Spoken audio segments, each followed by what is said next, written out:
लीजिए सुनिए, देवकीनंदन खत्री के लिखे उपन्यास चंद्रकांता के दूसरे भाग का तीसरा बयान मेरी यानी समीर गोस्वामी की आवाज में। कुछ दिन बाकी हैं। एक मैदान में हरी हरी दूब पर 15-20 कुर्सियां रखी हुई हैं और सिर्फ 3 आदमी, कुंवर बीरेंद्र सिंह, तेज सिंह और फतेह सिंह सेनापति बैठे हैं। फतेह सिंह की उम्र 25 वर्ष से ज्यादा न होगी। बाकी कुर्सियां खाली पड़ी हैं। उनके पूरब तरफ सैकड़ों खेमे अर्धचंद्राकार खड़े हैं। बीच में बीरेंद्र सिंह के पलटन वाले अपने अपने हरबों को साफ और दुरुस्त कर रहे हैं। बड़े बड़े शामियानों के नीचे तोपें रखी हैं जो हर एक तरह से लैस और दुरुस्त मालूम हो रही हैं। दक्षिण तरफ घोड़ों का अस्तबल है जिसमें अच्छे अच्छे घोड़े बंधे हिनहिना रहे हैं। उसके कुछ आगे फीलखाना है जहां बड़े बड़े मस्त हाथी सिक्कड़ों से बंधे दिखाई देते हैं। पश्चिम तरफ बाजे वालों, सुरंग खोदने वालों, पहाड़ उड़ाने वालों और जासूसों का डेरा तथा रसद का भंडार है। कुमार ने फतेह सिंह सिपहसलार से कहा, मैं समझता हूं कि मेरा डेरा खेमा सुबह तक लोहरा के मैदान में दुश्मनों के मुकाबले में खड़ा हो जाएगा। फतेह सिंह ने कहा, जी हां, जरूर सुबह तक वहां सब सामान लैस हो जाएगा। हमारी फौज भी कुछ रात रहे यहां से कूच करके पहर दिन चढ़ने के पहले ही वहां पहुंच जाएगी। परसों हम लोगों के हौसले दिखाई देंगे। बहुत दिन तक खाली बैठे बैठे तबीयत घबरा गई थी। इसी तरह की बातें हो रही थी कि सामने देवी सिंह अय्यारी के ठाठ में आते दिखाई दिए। नजदीक आकर देवी सिंह ने कुमार और तेज सिंह को सलाम किया। देवी सिंह को देखकर कुमार बहुत खुश हुए और उठकर गले लगा लिया। तेज सिंह ने भी देवी सिंह को गले लगाया और बैठने के लिए कहा। फतेह सिंह सिपहसलार ने भी उनको सलाम किया। जब देवी सिंह बैठ गए, तेज सिंह उनकी तारीफ करने लगे। कुमार ने पूछा, कहो देवी सिंह, तुमने यहां आकर क्या क्या किया? तेज सिंह ने कहा, इनका हाल मुझसे सुनिए, मैं मुख्तसर में आपको समझा देता हूं। कुमार ने कहा, कहो। तेज सिंह बोले, जब आप चंद्रकांता के बाग में बैठे थे और भूत ने आकर कहा था कि खबर भई राजा को तुमरी सुनो गुरुजी मेरे, जिसको सुनकर मैंने जबरदस्ती आपको वहां से उठाया था, वो भूत यही थे।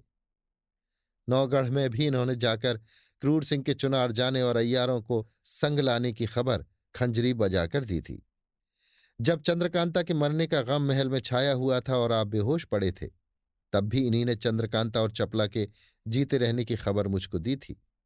तब मैंने उठकर लाश पहचानी, नहीं तो पूरे घर का नाश हो चुका था। इतना काम इन्होंने किया। इन्हीं को बुलाने के वास्ते मैंने सुबह मुनादी करवाई थी, क्योंकि इनका कोई ठिकाना तो था ही नहीं। ये सुनकर कुमार ने देवी सिंह की पीठ ठोकी और बोले, शाबाश, किस मुंह से तारीफ करें, 2 घर तुमने बचाए। देवी सिंह ने कहा, मैं किस लायक हूं जो आप इतनी तारीफ करते हैं? तारीफ सब कामों से निश्चिंत होकर कीजिएगा। इस वक्त चंद्रकांता को छुड़ाने की फिक्र करनी चाहिए। अगर देर होगी तो न जाने उनकी जान पर क्या आ बने। सिवाय इसके इस बात का भी ख्याल रखना चाहिए कि अगर हम लोग बिल्कुल चंद्रकांता ही की खोज में लीन हो जाएंगे तो महाराज की लड़ाई का नतीजा बुरा हो जाएगा। ये सुन कुमार ने पूछा, देवी सिंह, ये तो बताओ चंद्रकांता कहाँ है? उसको कौन ले गया? देवी सिंह ने जवाब दिया कि ये तो नहीं मालूम कि चंद्रकांता कहाँ है। हाँ, इतना जानता हूं कि नाजिम और बद्रीनाथ मिलकर कुमारी और चपला को ले गए। पता लगाने से लग ही जाएगा। तेज सिंह ने कहा, अब तो दुश्मन के सब अय्यार छूट गए। वे सब मिलकर 9 हैं और हम 2 आदमी ठहरे। चंद्रकांता और चपला को खोजें, चाहे फौज में रहकर कुमार की हिफाजत करें, बड़ी मुश्किल है। देवी सिंह ने कहा, कोई मुश्किल नहीं है, सब काम हो जाएगा। देखिए तो सही, अब पहले हमको शिवदत्त के मुकाबले में चलना चाहिए। उसी जगह से कुमारी के छुड़ाने की फिक्र की जाएगी। तेज सिंह ने कहा, हम लोग महाराज से विदा हुआ है, कुछ रात रहते यहां से पड़ाव उठेगा। पेश खेमा जा चुका है। आधी रात तक ये लोग आपस में बातचीत करते रहे। बाद इसके कुमार उठकर अपने खेमे में चले गए। कुमार के बगल में तेज सिंह का खेमा था जिसमें देवी सिंह और तेज सिंह दोनों ने आराम किया। चारों तरफ फौज का पहरा फिरने लगा। गश्त की आवाज आने लगी। थोड़ी रात बाकी थी कि एक छोटी तोप की आवाज हुई। कुछ देर बाद बाजा बजने लगा। कूच की तैयारी हुई और धीरे धीरे फौज चल पड़ी। जब सब फौज जा चुकी, पीछे एक हाथी पर कुमार सवार हुए, जिन्हें चारों तरफ से बहुत से सवार घेरे हुए थे। तेज सिंह और देवी सिंह अपनी अय्यारी के सामान से सजे हुए कभी आगे कभी पीछे कभी साथ पैदल चले जाते थे।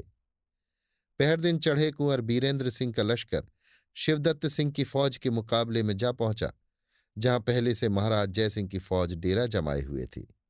लड़ाई बंद थी और मुसलमान सब मारे जा चुके थे। खेमा डेरा पहले ही से खड़ा था। आयदे के साथ पलटनों का पड़ाव पड़ा। जब सब इंतजाम हो चुका, कुंवर बीरेंद्र सिंह ने अपने खेमे में कचहरी की और मीर मुंशी को हुक्म दिया, एक चिट्ठी शिवदत्त को लिखो कि मालूम होता है आजकल तुम्हारे मिजाज में गर्मी आ गई है। जो बैठे बिठाए एक नालायक क्रूर के भड़काने पर महाराज जयसिंह से लड़ाई ठान ली है। ये भी मालूम हो गया कि तुम्हारे अय्यार चंद्रकांता और चपला को चुरा लाए हैं। सो बेहतर है कि चंद्रकांता और चपला को इज्जत के साथ महाराज जयसिंह के पास भेज दो और तुम वापस जाओ, नहीं तो पछताओगे। जिस वक्त हमारे बहादुरों की तलवारें मैदान में चमकेंगी, भागते राह न मिलेगी। बामुजिब हुक्म के मीर मुंशी ने चिट्ठी लिखकर तैयार की। कुमार ने कहा, यह खत कौन ले जाएगा? ये सुन देवी सिंह सामने आ हाथ जोड़कर बोले, मुझको इजाजत मिले कि इस खत को ले जाऊं, क्योंकि शिवदत्त से बातचीत करने की मेरे मन में बड़ी लालसा है। कुमार ने कहा, इतनी बड़ी फौज में तुम्हारा अकेला जाना अच्छा नहीं है। तेज सिंह ने कहा, कोई हर्ज नहीं, जाने दीजिए। आखिर कुमार ने अपनी कमर से खंजर निकाल कर दिया, जिसे देवी सिंह ने लेकर सलाम किया। चिट्ठी बटुए में रख ली और तेज सिंह के चरण छूकर रवाना हुए। महाराज शिवदत्त के पलटन वालों में कोई भी देवी सिंह को नहीं पहचानता था। दूर से इन्होंने देखा कि बड़ा सा कारचोभी का खेमा खड़ा है। समझ गए कि यही महाराज का खेमा है। सीधे धड़धड़ाते हुए खेमे के दरवाजे पर पहुंचे और पहरे वालों से कहा, अपने राजा को खबर करो कि कुंवर बीरेंद्र सिंह का एक अय्यार खत लेकर आया है। जाओ, जल्दी जाओ। सुनते ही प्यादा दौड़ा गया और महाराज शिवदत्त से इस बात की खबर की। उन्होंने हुक्म दिया, आने दो। देवी सिंह खेमे के अंदर गए। देखा कि बीच में महाराज शिवदत्त सोने के जड़ाऊ सिंहासन पर बैठे हैं। बाईं तरफ दीवान साहब और बाद इसके दोनों तरफ बड़े बड़े बहादुर बेशकीमती पोशाकें पहने और उम्दे हरबे लगाए चांदी की कुर्सी पर बैठे हैं, जिनके देखने से कमजोरों का कलेजा दहलता है। बाद इसके दोनों तरफ नीम कुर्सियों पर अय्यार लोग विराजमान हैं। इसके बाद दर्जे बदर्जे अमीर और ओहदेदार लोग बैठे हैं। बहुत से चोबदार हाथ बांधे सामने खड़े हैं। गरज की बड़े रुआब का दरबार देखने में आया।